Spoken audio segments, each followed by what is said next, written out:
जो स्मोक है जो भी प्रेग्नेंट लेडीज़ जो हैं, इन दिनों में प्रेग्नेंट हैं जबकि स्मोक के दिन हैं, तो उनमें बच्चों पर डिफरेंट किस्म के असरात हो सकते हैं क्योंकि जो माएँ जिस हवा में साँस ले रही हैं, उसके अंदर डिफरेंट किस्म के टॉक्सिक केमिकल्स हैं, जो ना सिर्फ माँ को जाते हैं बल्कि वही केमिकल्स वाला ब्लड जो है वो बच्चों को सप्लाई हो रहा होता है, जिसकी वजह से बच्चे के अंदर जो है ग्रोथ रुकने का चांस होता है, बच्चों की वक़्त से पहले पैदाइश हो सकती है और बाज़ औक़ात खुदा ना ख़ास्ता बच्चे की पेट में मौत भी वाक़या हो जाती है। और इसके अलावा जब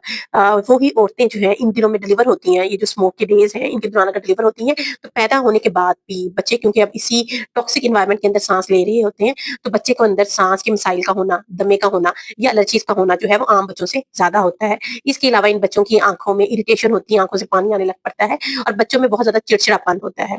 अच्छा, अब ये अमल जो है यहाँ तक नहीं रुकता, बल्कि वो बच्चे जो थोड़े बड़े हो गए होते हैं, उनकी जिनकी ब्रेन की डेवलपमेंट बहुत ज्यादा होती है, जिस तरह 2-3 माह के जो बच्चे होते हैं, उनकी ब्रेन की डेवलपमेंट जो है वो ज्यादा होती है। वो बच्चे जब इस टॉक्सिक एनवायरनमेंट के अंदर सांस लेते हैं, तो उनकी ब्रेन की डेवलपमेंट इसकी वजह से अफेक्ट हो जाती है। बच्चों के अंदर जो सीखने का अमल है वो स्लो हो जाता है, बच्चों की याददाश्त स्लो हो जाती है और बच्चों के अंदर बहुत ज़्यादा सुस्ती, काहली जो है वो बढ़ जाती है और कोई भी काम के अंदर जो बच्चों की परफॉर्मेंस है वो अफेक्ट होती है। और ये जो सारी चीज़ें हैं वो बच्चों के साथ सारी उम्र चलती हैं इन बच्चों के साथ, क्योंकि इनकी जो ब्रेन की डेवलपमेंट का ये जो टाइम पीरियड होता है